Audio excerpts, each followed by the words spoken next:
Here's an amazing countdown of overpowered protagonists who dress like chumps but demolish the world anyway. 10 anime where the lead looks weak, plays it cool, then drops absolute chaos on everyone and laughs.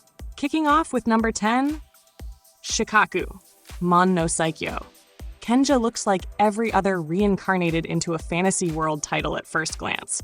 Sleepy robe, awkward smiles, and a protagonist who could be mistaken for a forgetful grandpa. But that quiet old man energy hides absurd power.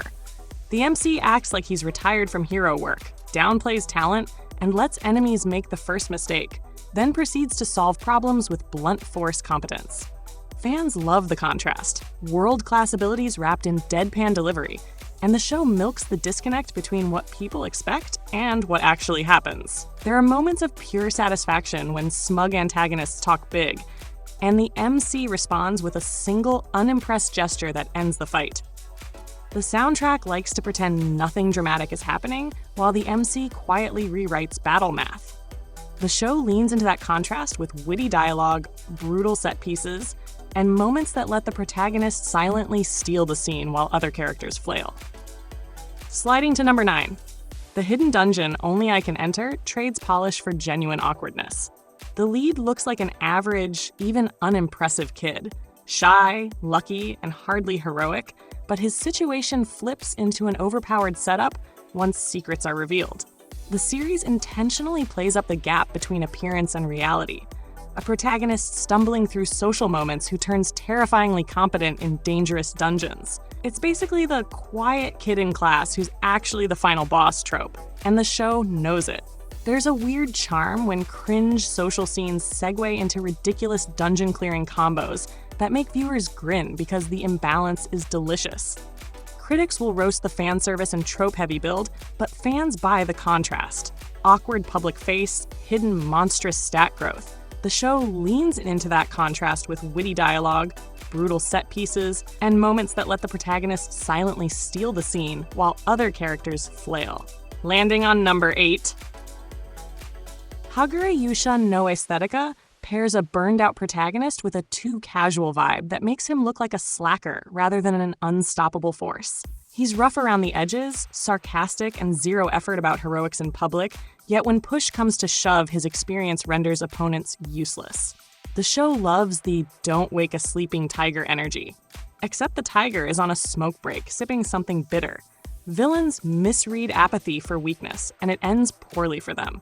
The pacing alternates between low-key, almost sitcom-level interactions and sudden, exaggerated displays of power that make the reader clap in disbelief. If you like your OP leads with a chip on their shoulder and a wardrobe that screams, "I gave up on public opinion," this one scratches the itch.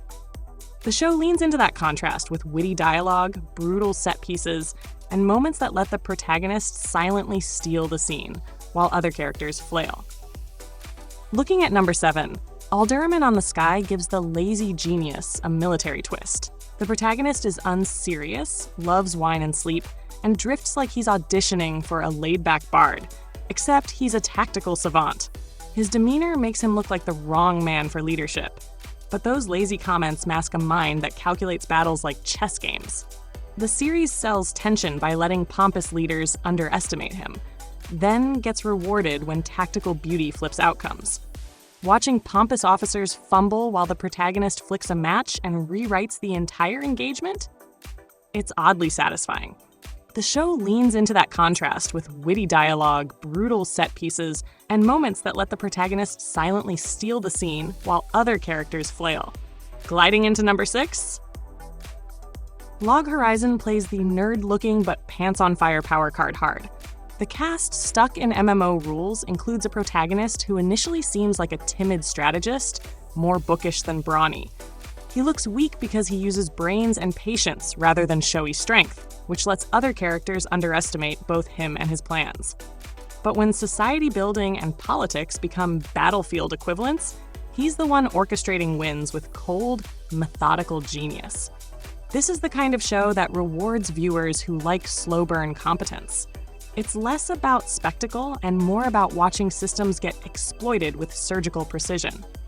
There's a nerdy thrill to seeing spreadsheets and rule discussions turn into decisive advantages. The show leans into that contrast with witty dialogue, brutal set pieces, and moments that let the protagonist silently steal the scene while other characters flail. Sliding into number 5, Hataraku Mao-sama, The Devil is a Part-Timer, flips the idea into pure sitcom gold. The demon lord looks weak because he's reduced to flipping burgers, dealing with taxes and learning customer service. His grandeur is comically diminished into mundane human problems, which makes any reveal of his actual power feel absurd and hilarious. The comedic tension is chef's kiss. Wait, scratch that. No chef's kiss allowed.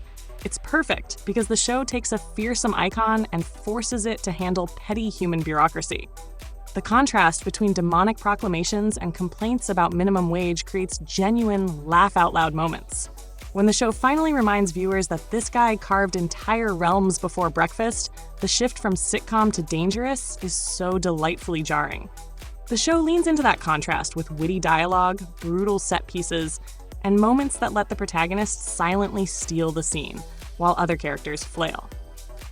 Landing at number 4, Mahuka Koku no Redosei, the irregular at Magic High School, is the poster child for don't judge the cosplay. The protagonist's deadpan, expressionless facade and academic focus make him appear ordinary or even incompetent in social situations. But under that calm is a near-unstoppable techno-magical ace. The series revels in showing elitist rivals shocked by his competence, then scrambling as his hidden abilities rewrite the rules. People either love his cold efficiency or can't stand the blatant power flexes. Either way, the reactions are parte de la fun. It's the sort of show where the MC does nothing flashy for long stretches, then flips a mechanized domination move that leaves everyone wondering where the ordinary student went. The show leans into that contrast with witty dialogue, brutal set pieces, and moments that let the protagonist silently steal the scene while other characters flail. Turning to number 3, Tate no Yusha no Nariagari, The Rising of the Shield Hero, gives you one of the most emotionally loaded looks weak but is OP arcs.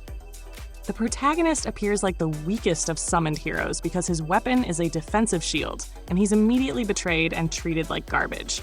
That forced powerless image is central. He adapts, grinds, and turns shield-based defense into a terrifyingly effective offense. The show blends trauma, revenge, and strategy, making the lead's journey gutting and cathartic. Watching him turn systemic scorn into tactical advantage is a masterclass of character-driven escalation.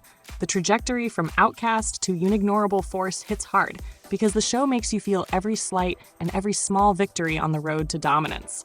But trust me, number 3, it'll mess with your head in the best way possible.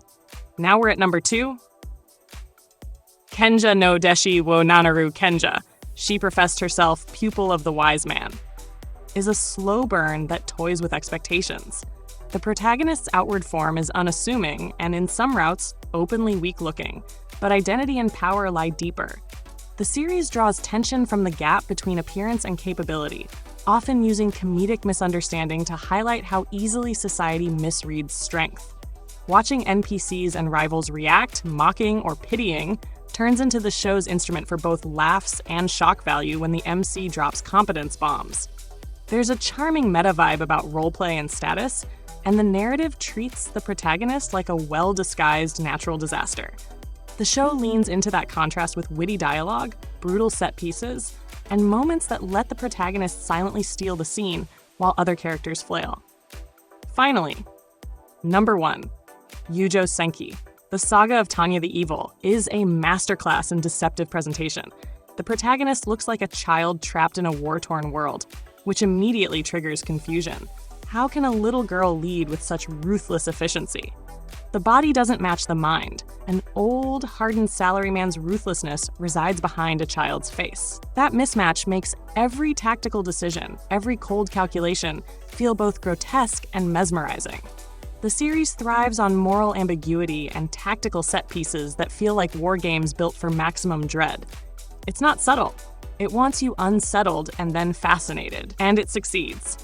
The visual contrast breaks people's mental shorthand, so each victory is both shocking and inevitable. The show leans into that contrast with witty dialogue, brutal set pieces, and moments that let the protagonist silently steal the scene while other characters flail. That was the list. 10 shows where the hero looks weak but carries nuclear-level competence in disguise.